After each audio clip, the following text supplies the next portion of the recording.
I love that sound so much. Yes. Yeah. Oh, right. So I have a growler. That's why I needed Tim to open his can, because growler's a very anticlimactic kind of noise. But welcome to a very special episode of the Beard Owl Podcast, the podcast where we talk about two of the greatest things in the world, beer and Weird Al. And since it's a very special episode, John isn't here because he's taking care of a 2-year-old. But I have another, even newer dad here with me, and for the third time on the show. Oh, you're the second person ever to be on 3 times, Tim. I have Tim back. Hello, Tim. How you doing? Yeah, John's taking care of his 2-year-old. I probably should be taking care of my 2-week-old, but here I am. Yeah, well, hey, everybody needs a break. Absolutely. We all need a How break. You doing, Lauren? I'm wonderful. Before we talked, I said, I was just outside with my dogs, and I can crate them. You can't crate a baby. No. But my wife's got our son for the afternoon and has graciously allowed me to be here today. Well, thank her for me. I will. She deserves all the thanks. Yeah, I mean, she did most of the hard work for this. I thought of this a couple of days ago, and I need to say it. You're just going to have to let me say it because you have the new baby. You're going from nappies and poos to Weird Al, rappies, and brews. All right. You spent a lot of time on that one, didn't you? I did. So, yeah, I guess if people didn't really read the episode title, today we're talking about, Weird Al raps, because Tim and I both agree that Weird Al's probably one of the best rappers ever. Absolutely. We've talked about that before. Yeah, and we're going to talk about it more. Sounds like a plan. But before we talk about it, we do have beer, and we have to kind of give a nod to those at the beginning. And you said you were pretty excited about the beer that you had for today, so tell me about it. I am. I went to my local beer store, Grapes and Hops, it's called. It's a small shop here in the Fayetteville, North Carolina area, and I was struggling to find something that fit until I came across. It is a relatively local brewery, Southern Range Brewing Company, which is in Monroe, North Carolina, about 3 hours west of here. Okay. It is their Call the Cops When You See Two Hops. Oh. Which is a play on a Tupac song that was, Call the Cops When You See Tupac. Yeah. So I was very excited when I discovered this one. It was like the last can they had. I was like, I'm taking this. That's beautiful. Oh, yeah. And you're making me feel a little better about my selection for this as well. Because I had a very similar situation. I was struggling to come up with something that made sense to have. There's not a lot of rap-themed craft beer. No. And so you have to stretch, and you have to think, and you're like, how am I going to make this work? So I, too, went to my local beer place called Brews. It's in Atlantic Beach, Florida, which is just over the Intracoastal Waterway, a mere walking distance from the beach itself. And I walked in, and I saw my friend Chris, who's the manager of the store, and I said, hey, Chris. And she goes, what? And I explained the situation to her, and we looked up at the draft board, and we're kind of thinking. And then she goes, aha, I've got it. And I go, okay, what do you got? So what I have is a fruited sour from Wicked Barley Brewing, which is actually in Jacksonville. So they're a good local microbrew. And it is called Bigley Sour. So she was like, how about the notorious Bigley Sour? I'm like, okay, good enough for me. Good enough for government work. Exactly. So I am Biggie and you are Tupac. Yeah. I think you will enjoy that mine is, I believe, a double dry hop IPA. Yay! And it's a New England IPA, so it's like a double dry hop New England IPA, I think. Oh, it's a DD. It says hazy, but I'm pretty sure I saw somewhere the double dry hops. Oh, that's one of my favorite things to do. So it's a D. Is it a What's the ABV on that bad boy? 6.5. Okay, so it's not an imperial. It's just a regular IPA. It's not a double IPA. So, but it's a double dry hopped New England India Pale Ale. So it's a DDH NE IPA. DDH Sure. NEIPA. Yeah. Oh, that's so much fun. Mine's just a fruited sour. It's the fruit punch version of it. Yeah. So it looks like fruit punch and tastes like fruit punch and This one's a pretty solid drink. I'm enjoying this one. good. It's not as bitter as a lot of your, like, it's definitely got more of the juiciness of the New England, but yeah. Yeah. A juicy hazy IPA double dry hopped with Nelson Sauvin hops. Oh, So Nelson. it is double dry hopped hazy IPA. Nice.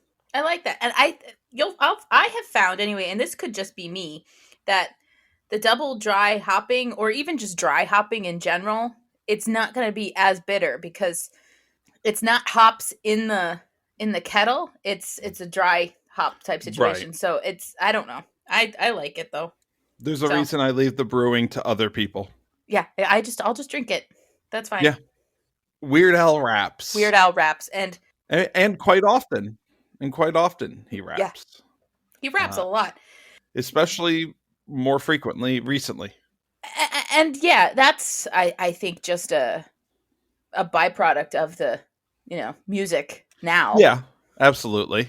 I mean, he did start back in the 90s. And I mean, if you really think about it, two of his most well-known songs are raps. Our raps. And you can even extend that. I know he's, referred to as the king of pop, but there's a lot of rap to Michael Jackson too. Yeah, a lot of quick verses, quick words. You have to Yeah. be fast to do Michael Jackson. Yeah, so Yeah. arguably, the four songs that Weird Al is most known for are either raps or rap adjacent, at least, Yeah. Oh, for sure. For sure. which is not what you would expect from a guy who looks like Weird Al. Yeah, wielding an accordion. Yeah, yeah. Yeah. It's just so impressive. He's so impressive. So, where did you want to start? I know you have notes. I mean, if we want to start from the beginning, That you've might make got, sense. Can't Watch This. Uh, And I'll be honest with you, I am extremely fluent in Weird Al Bad Hair Day to present. okay. I am also extremely fluent in the Weird Al hits prior to that. Can't Watch This is a blind spot for me. So I think I actually listened to that one for the first time last night in preparation for this show. I'd never actually heard it before.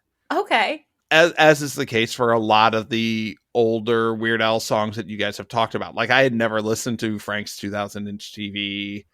I don't think I had listened to the Nature Trail from Hell. Like, I just never listened to the non-hits prior to Bad Hair Day. Yeah. Okay. That's fair. So I didn't care for it. I know I don't like this one either. Can't watch this, can't listen to this, can't enjoy this. And it's so bad Weird Al did it twice. Because Couch Potato is the same song. Yeah. Yeah. Okay. Before we fully leave, can't watch this because you're onto something there. You're onto something. Like we all know that Weird Al has his tropes and the things that he comes back to. Yeah. And TV is obviously one of them. The TV, TV, album food. exists for a reason. Yeah, TV, food, and terrible things happening to you. Sure. Fairly gruesome detail. I'd rather rip out my intestines with a fork. But can't watch this. And I don't know the answer to this. I've always wondered, has there been like manipulation to his voice on that song, or do you think he's really singing that low? You mean in the opening? Can't watch this. Like, yeah. Is that him for real?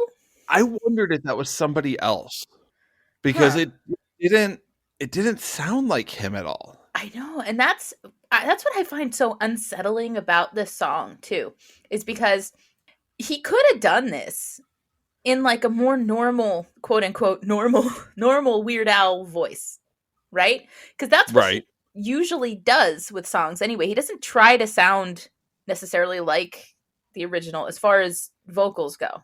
You know, he yes, the instrumentation he tries to be, do what he can there, but vocally he's always Weird Al when he's singing.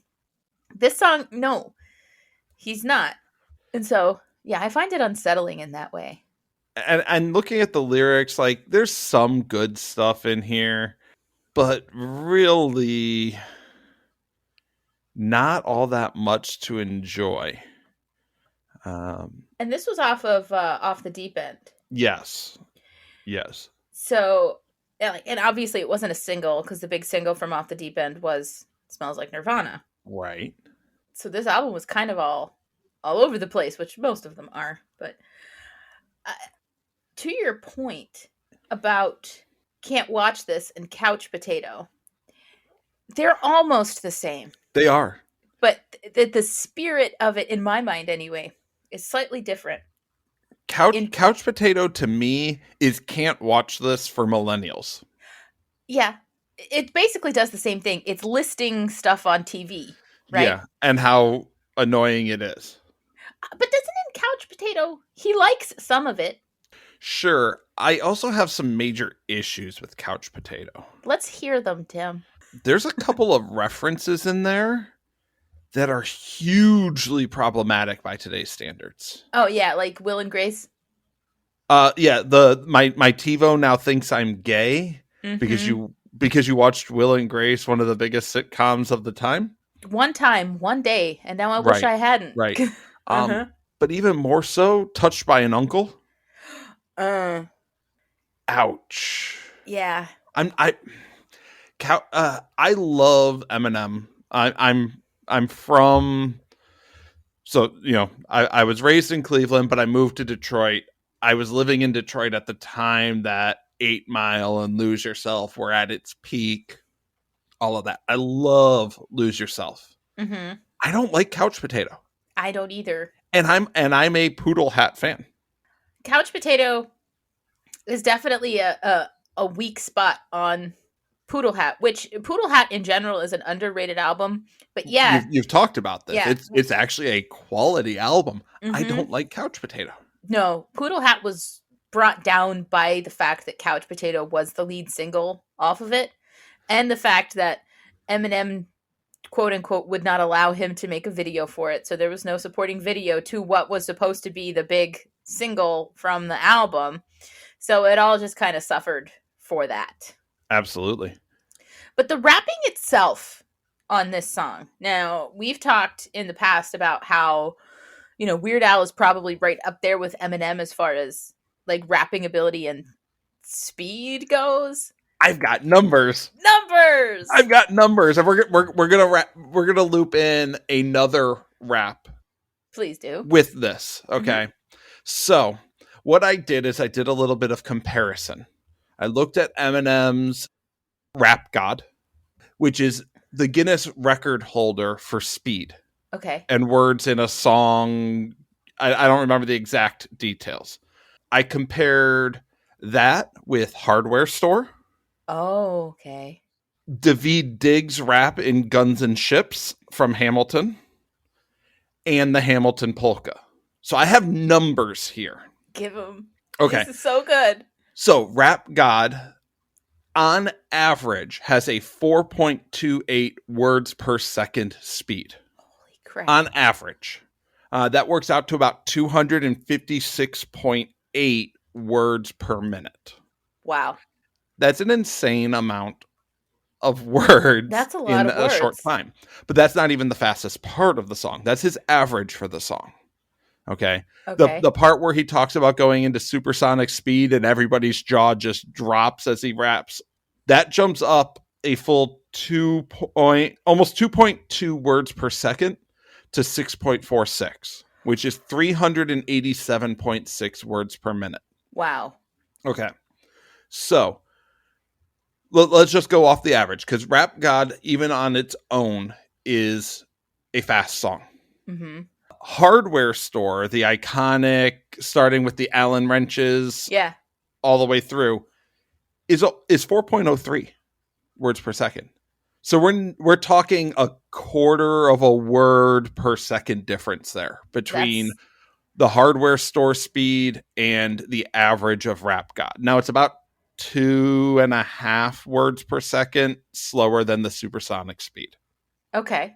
But But still. Weird Al in that, and that's all in one breath. That is a 30-second. I think it's 242 words per minute. It's all in one breath over 30 seconds, and that's why he can't do it live anymore. Like I don't think he he's ever so did do it afraid live. that he won't be able to replicate that. Yeah. Now, looking at Guns and Ships, Daveed Diggs actually keeps up with Rap God's supersonic speed. It's about 6.3 words per second as opposed to the 6.46 in the supersonic speed section of Rap God. Okay. But I spent some time last night because Weird Al, when Hamilton was released on Disney Plus, he Mm-hmm. released a music video for the Hamilton polka in which he just spliced all of the sections that he was imitating together and sped it up so that it was on, it was on beat. Yeah. Or he adjusted it. If it was slower, he slowed it down. The entire bit in which Daveed Diggs is rapping about "Get your right hand man back," all the way until Washington hands him the letter to take to Hamilton. Mm-hmm. That whole section takes about 22 seconds in the Disney Plus version. Now, he's rapping at about 6.3 words per second in that time frame. Yes. Weird Al's section takes 19 seconds. It's faster. It is 3 seconds faster than Daveed Diggs, who is already keeping up with the fastest moment in Rap God. So I think that if you did the math on it, I haven't done the math on that because there's some extra bits in there. Like for instance, there's like a single line from George Washington that slows things down, but Weird Al sings it faster, so it's not quite Right. mathematically possible. I think Weird Al might have the record in there. He might. Hey, all you loyal Guinness World Record people commenting in the comments. It is very, very close. Weird Al, at the very least, you can say he is right there with the supersonic speed section of Rap God and faster than Daveed Diggs rapping in Guns and Ships. That's freaking amazing. So, yeah, I brought numbers. I love it. I love it. It's beautiful. And I think it's important to have those kind of numbers because we can sit here talking all day about how awesome we think Weird Al is as a rapper. But as I tell my students, like, do some research, establish your ethos, support yourself with facts, and then people will believe you. And Tim, you came with the facts today. You quantified this for the people. And for those who are wondering, the section of Guns and Ships that I'm talking about is from where it's Hamilton, sir, he knows what to do in a trench, ingenuitive and fluent in French, all the way through. You got to put some thought into the letter, but the sooner the better to get your right hand man back. Mm-hmm. That section is where I'm talking about, where Daveed Diggs is just going off. The Hamilton polka is faster than that. That's so awesome. I love the Hamilton polka so much. We know. I know. It won. It did win.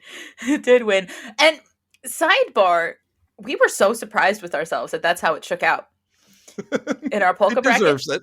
It 100% does deserve it. And like, I had no idea what was going to happen, because it was me and John, and we're kind of similar in our thinking. But then we brought Bob in, and Bob was like wild card Bob, and he's like putting a wrench in things, making people change their minds. And then I was just like, it occurred to me in that moment, the Hamilton polka is too perfect not to win. It's like he culminated his art with that. So I'd be okay if there was never another polka because that one's just so good.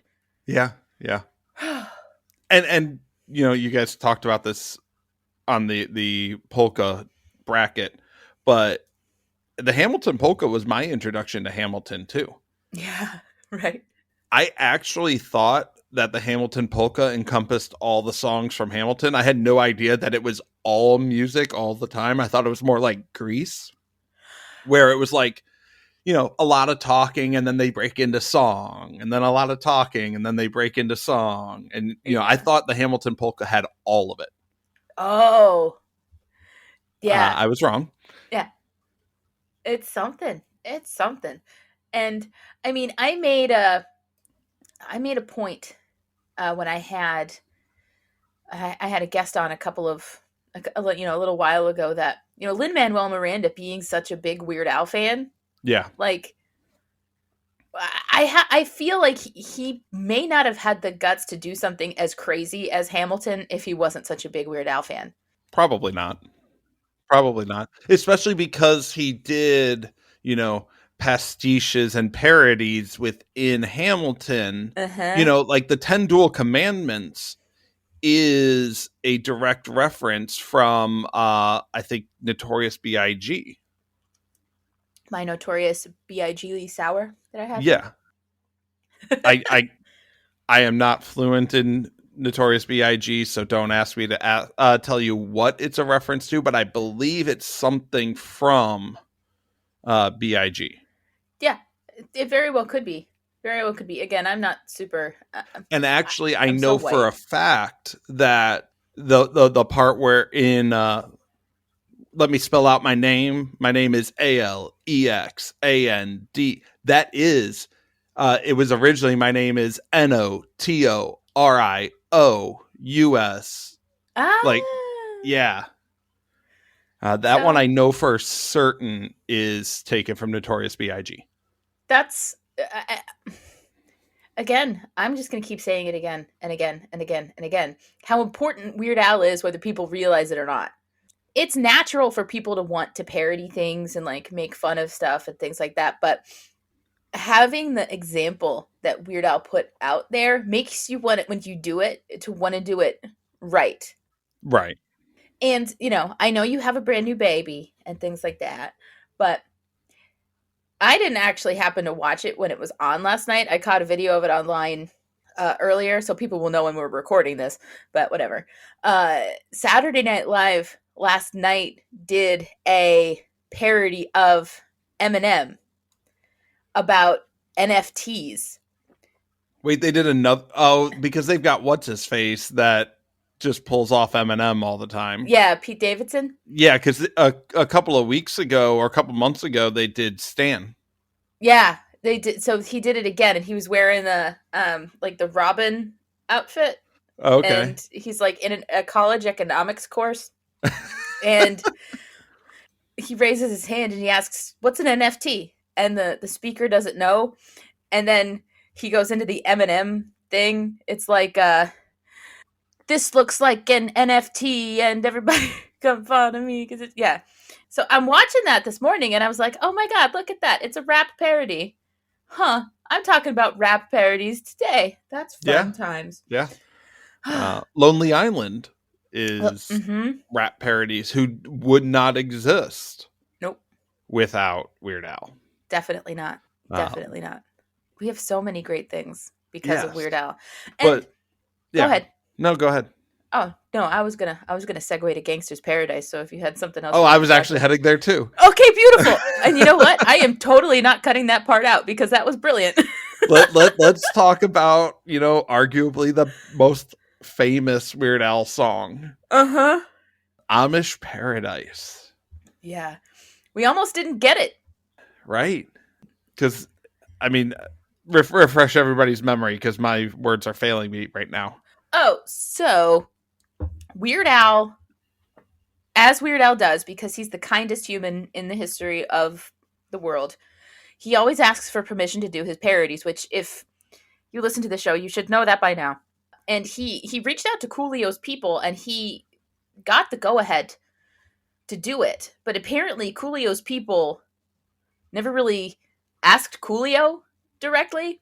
So Oh, then so when it's another Lady Gaga situation. yeah, yeah. It's another Lady Gaga situation, only like the other way around. Coolio's people said yes, where Coolio was going to say no, whereas Lady Gaga's people said no, but Lady Gaga was like, whatever. Right. So Coolio was not super Coolio with this when it happened. Uh, and I am going to go on and say just to because I know Coolio gets bashed a lot when we talk about Amish Paradise because it's like, take yourself a little less seriously, right? But Right.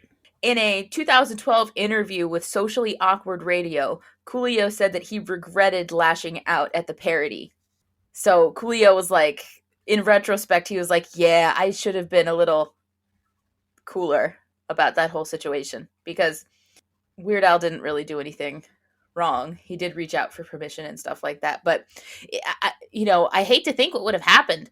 Like, if Coolio had been asked before, it happened and before it came out and had said no, and Weird Al didn't do Amish Paradise, like, what would he have done? Yeah, I don't know that Weird Al's career would have been the same. No. This was a big turning point. If Off the Deep End was that turning point going out of the 80s and into the 90s and like new things happening with music and Weird Al producing his own albums and things like that, Bad Hair Day was yet another turning point in his career, with Amish Paradise, which then lead the next four albums. Their big lead single was a rap song. Yeah. And so that changed the trajectory and the flow and the direction of things after it, almost to this day. Absolutely. So Amish Paradise is just a brilliant piece. I think I've talked about this before, but I used to go to a camp in the middle of Amish country in Ohio, and we would be blasting Amish Paradise at the gas station. No, granted, I was like 10. yeah, But that's yeah, great. I absolutely love Amish Paradise. Of course, who doesn't? You can't not. It's not my favorite Weird Al rap. We'll get to that. If you're a fan of the show, I was on a different. Yeah. I know. Yeah, I know. one that we referenced a few times. I recently recorded Boozy Bracketology. Yes, And we that's a great referenced Light series. and Nerdy repeatedly. Mm-hmm. But we'll get there. Yeah. But in between there, we have kind of one of my personal niche favorite raps. Yeah. Yeah. Me too. Because my weird album is Running with Scissors. Yeah, that's a good Running one. with Scissors was always like it was like I listened to Bad Hair Day, but Running with Scissors is the first Weird album that I fell in love with. And that's really what introduced me to Weird Al. And it probably had a lot to do with the Star Wars of it. Oh yeah. But I'm also a big computer guy. I work in the computer industry. All About the Pentiums, which has your uncle in it. My uncle's in the video. Yeah. Yeah. Disclaimer, Drew Carey is not really our uncle. I absolutely love All About the Pentiums. It's so good, right? It's so good. So good. I just need to slip in here real quick and say that I too love All About the Pentiums because it is straight up the cockiest Weird Al song ever. The narrator of the voice of this song has BDE, got that energy going for him, and he's Absolutely. like very sure of himself. And this song has my favorite put down ever, like in any context ever. Which is? You're just about as useless as JPEGs to Helen Keller. It's like, boom, roasted. That's so good. It's so good. Yeah, I mean, a lot of the references in there are super dated, but Doesn't it's matter. still. I mean, I'm still looking for a computer that's got 100 gigabytes of RAM, though. Yeah. I had a joke with somebody not too not too long ago, they, they just mentioned a Commodore 64, and I was like, That's really neato. what kind of chip you got in there? A Dorito? It's like, oh my gosh. And John, of course, having all the spreadsheets that he has for to keep as organized Oh yeah, for the John is a shows. man after my own heart. He's, I call him the king of the spreadsheets. He's got them all printed out on his bed sheets. Right, right. The song is so quotable. Yeah. Even now, even though, you've got your own news group, alt total loser. And if I ever meet you, I'll control alt delete you. What? Yeah. Yeah. If I had to pick, like, this was probably my first introduction to the term newbie. Oh, okay. You got to be the dumbest newbie I've ever seen. That's an amazing line in there. But for this song to have come out in '99, computers were not all that prevalent at the time. No, This not as yeah. in This is when '99, not every household at that point had a computer, let alone like 12. right. And if you did have a computer, it lived in what you called the computer room. Right, Everybody used the same computer. right. Oh, for sure. It's not like that's my computer. That's my computer. It's oh, where's the computer? Oh, it's the one that came in that big gateway box that looks like a cow. Yes, yes. I also love that he captured so many young internet perverts with the still living in your parents' cellar, downloading pictures of Sarah Michelle Gellar. Yes. Because that was '99 would have been the peak of Buffy, because that would have Yeah. been season 3. Okay. Yeah, I'm a huge Buffy fan, thanks to my wife. So yeah, that would have been season 3, and that would have been her senior year of high school Uh-huh. year and all of that. And I mean, I get it. I get it. I mean, she's a good-looking lady, and she still is. But yeah, that whole bit in there, it's like, yo, I see you. I know what you're doing. Still living in your parents' cellar, downloading pictures of Sarah Michelle Gellar. I should do the world a favor and cap you like old Yella, because you're just about as useless as JPEGs to Helen Keller. What? Oh, it's so good. yeah. I went to Dunkin' Donuts this morning. I had no reason to go, but I just got a new car, and so I was like, I I want saw to take that. my car somewhere. Congratulations. Thank you. It's so pretty. And I was like, I just want to take my car somewhere. So I was like, well, I'm gonna go to Dunkin'. So I went and I got myself an iced coffee and a little breakfast sandwich, and I'm in the drive-through line with the window down and waiting, and this song, All About the Pentiums, comes on, and I just kind of let it go. And I'm thinking, like, people are either gonna know or think that I'm listening to Puffy. Which is the brilliance of Weird Al, is half the time you don't know whether you're listening to the original or the Mm-hmm. parody. Yeah. But I maintain that White and Nerdy doesn't happen without All About the Pentiums. Oh, yeah, I agree. It's one man's trajectory. Yeah, All About the Pentiums is where Al really started leaning into like his his nerdity, his geekery. Like he was always there for the geeks, but he leaned into like the technology and really leaned into, yeah, I am here for the geeks. Yep, nerd culture. He's like, you know what? You are my people. It's fine. Yeah. So Flock I to don't me. think we get White and Nerdy without All About the Pentiums first. No, we probably don't. And like you see an evolution in his rap game as well. Amish Paradise, like it's great. It's brilliant for what it is. But the rapping gets tighter as you get into All About the Pentiums, and even tighter still as you transition to White and Nerdy. White and Nerdy is so good because now, Gangsta's Paradise and All About the Benjamins were bigger songs in their time Yes. than Ryden was. Fair. Fair. And for what I've heard, Chameleonaire actually hates White and Nerdy Oh, does he? because I think because people don't know Ride and Dirty nearly as much as they know White and Dirty, and I think Well, that hurts his ego a little bit. tough boogers. That's what I say. Well, but yeah, I could see him being a little like salty about it. I would probably be salty.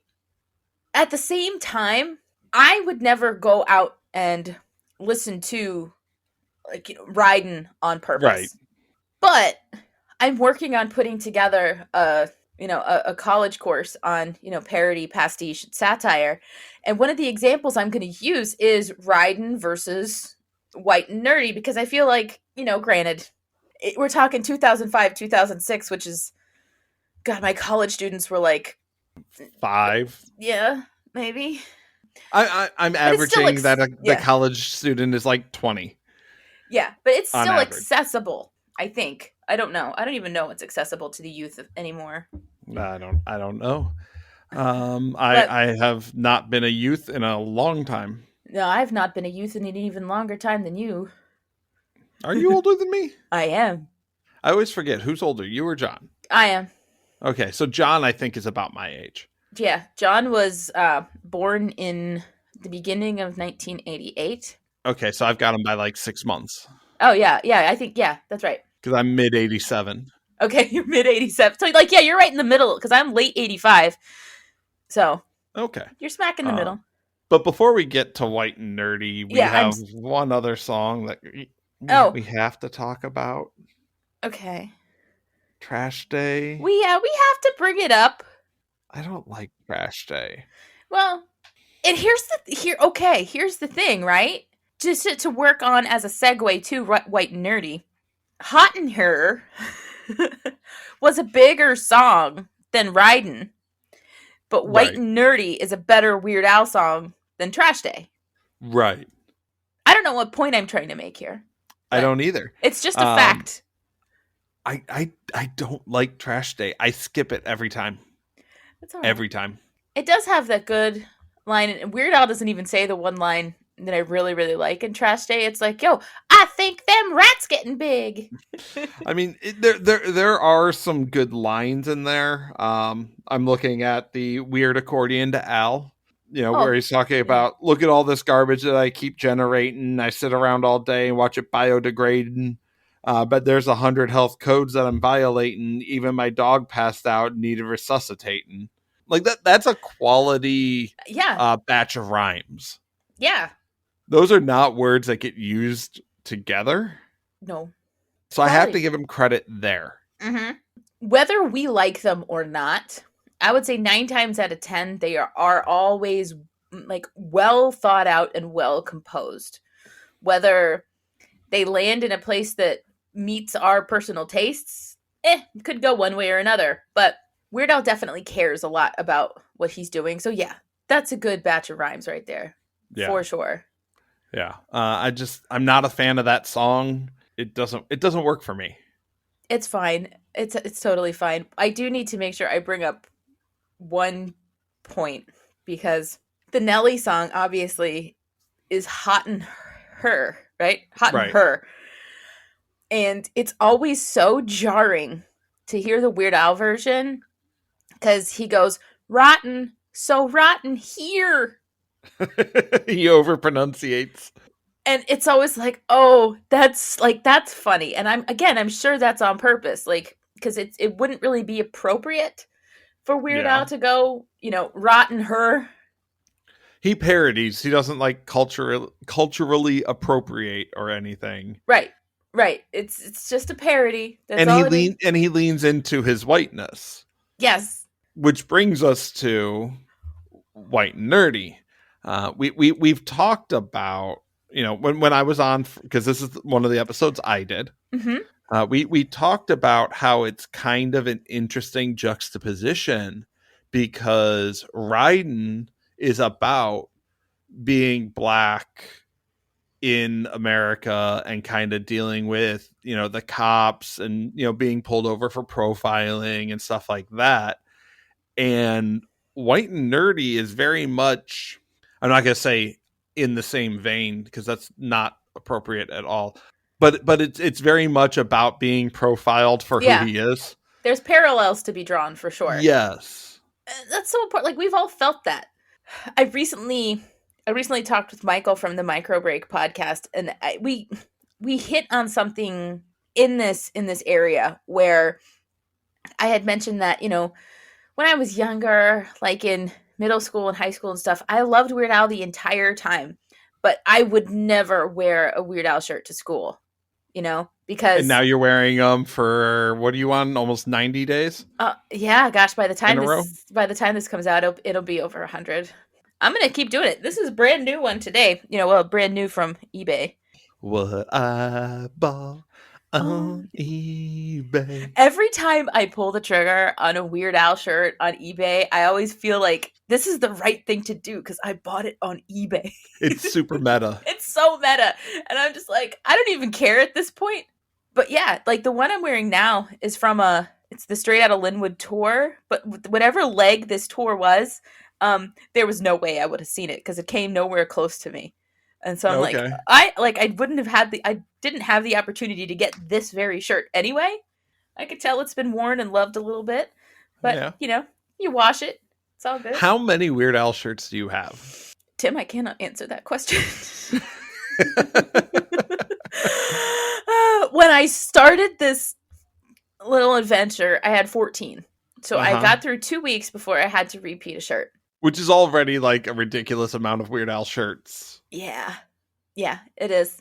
No shame, but No, it's no shame at all.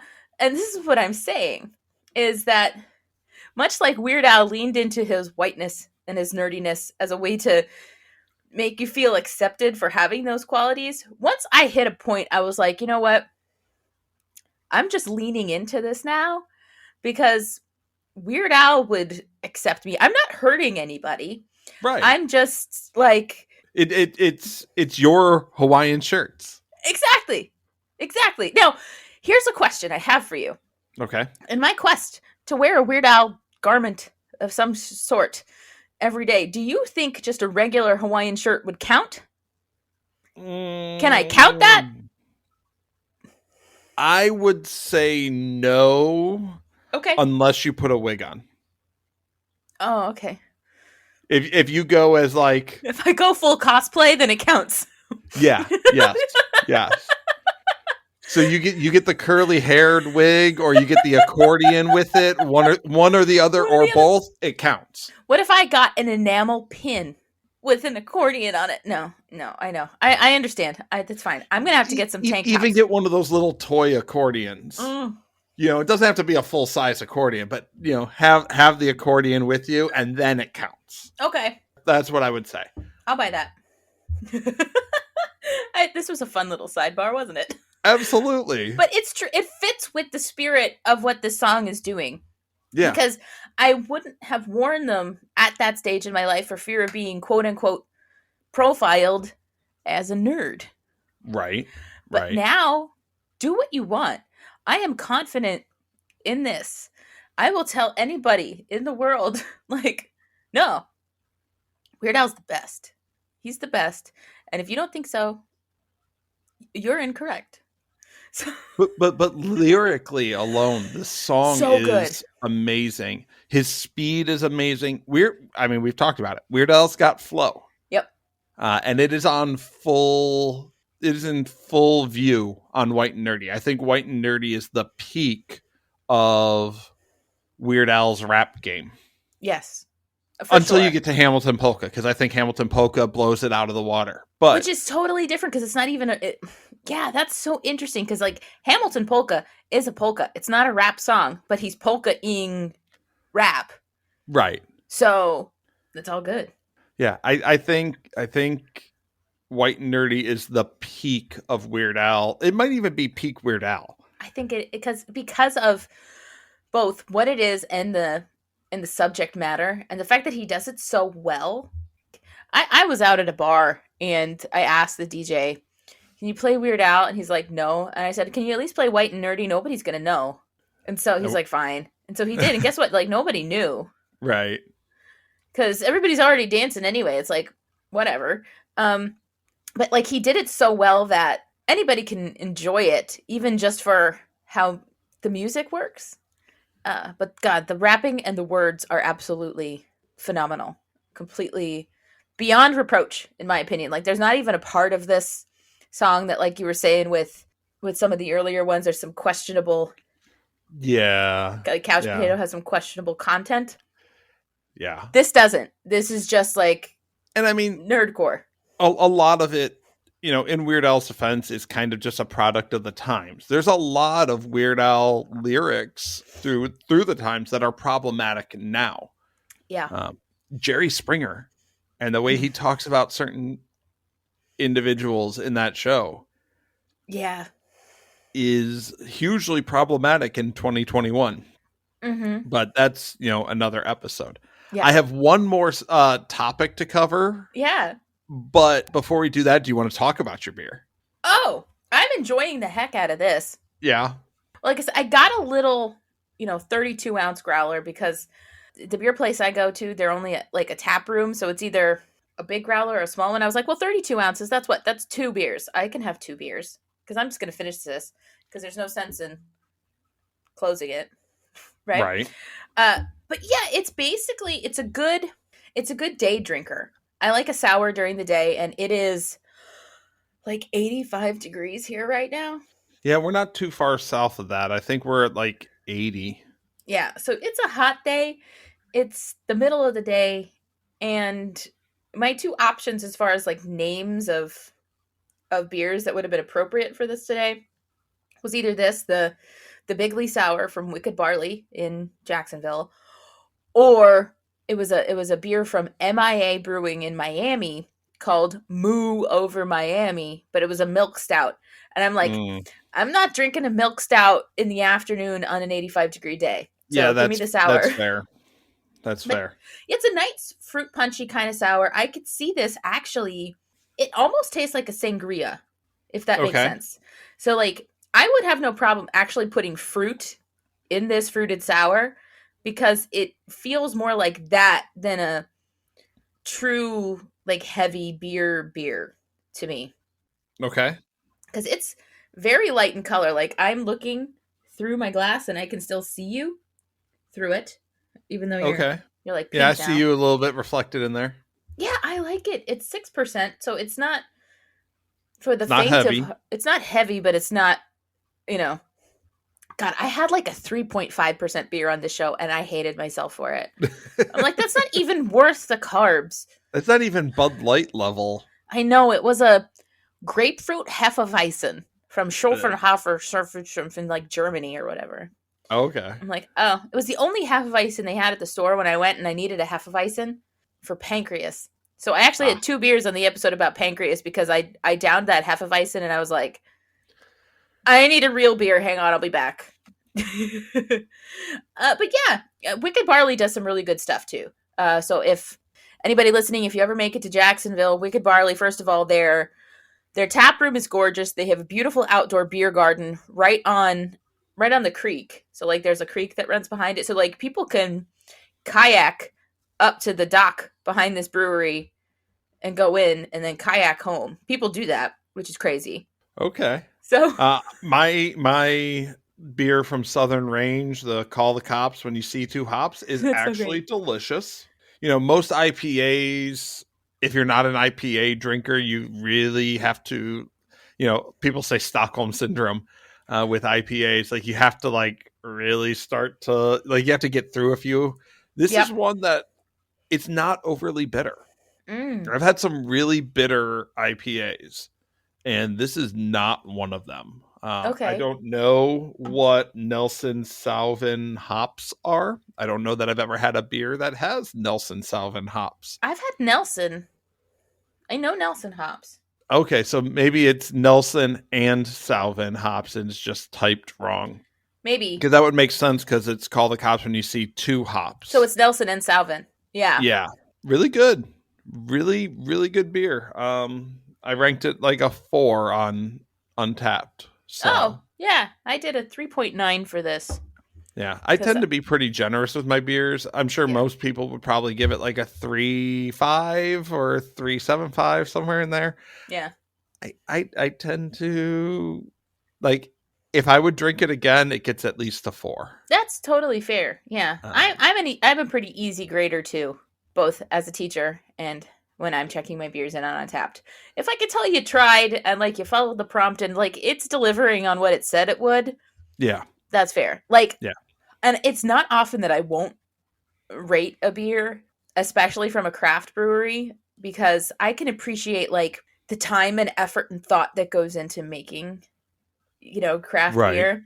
But if it's just not my cup of tea, but I can see the creativity and things like that behind it, I'm not going to, purposely go and bring its overall rating down with Yeah. like the one that I really want to give it. Right. God, a couple weeks ago, I had a really, really bad. See, it wasn't really. I just didn't like it. It was a sour. Did you listen to my episode with Dave from Beer in Front? It came out. I listened to all your episodes, Okay. Lauren. Well, thank you too. Did you hear me have that like peanut butter and jelly banana sandwich sour? Yeah, that did not sound good. I was just so curious. And it tasted better than it smelled. And then you waited like 5 seconds and then it just tasted like peanut butter. And I'm like, ugh. I like peanut butter beers. I But love peanut butter beers. the sour. That sounded horrible. My senses were fighting with each other because you smelled peanut butter, but then it tasted like blackberry and banana, and then peanut butter. Yeah, I'll pass on that. I will hard pass. But I have one more topic for us to discuss. We've talked about all of his parodies. We have talked about the Hamilton polka. But I think we would be remiss if we didn't talk about the raps that Weird Al includes in polkas. Oh, yes, for sure. Because that has been a growing trend. Yeah. With him including raps in there, as far back as Polka Your Eyes Out with Ice Ice Baby. Ice Ice Baby, Ice Ice Baby. Yes.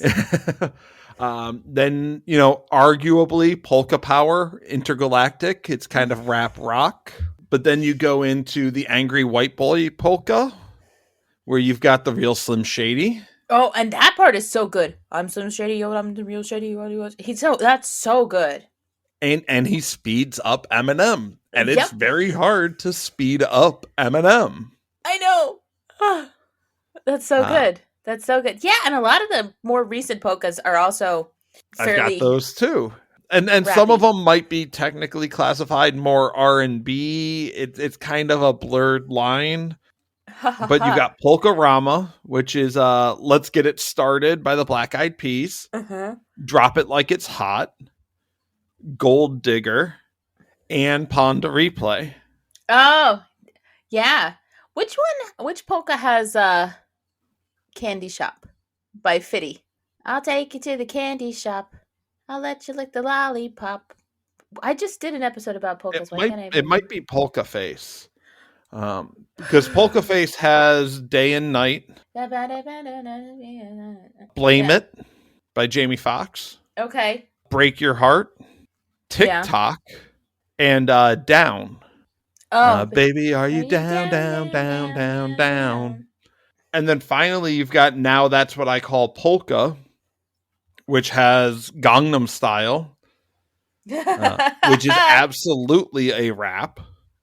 Oh, for sure. Just because you can't understand, unless you speak Korean. Scream and Shout, Timber, and Thrift Shop are all on that one. I love the thrift shop part of the polka. And the 50-cent candy shop is on Polka-Rama. Oh, okay. Yeah. So it's there with Let's Get It Started, Drop It Like It's Hot, yes, Gold Digger, and Pawn to Replay. Off of Straight Outta Linwood. Okay. Yeah, he really leaned into the rap on that one. Yeah. I mean, even with the title and the imagery surrounding that album, it was very rap forward, as it were. Yeah, because it was straight out of Compton. Uh-huh. He's straight out of Linwood.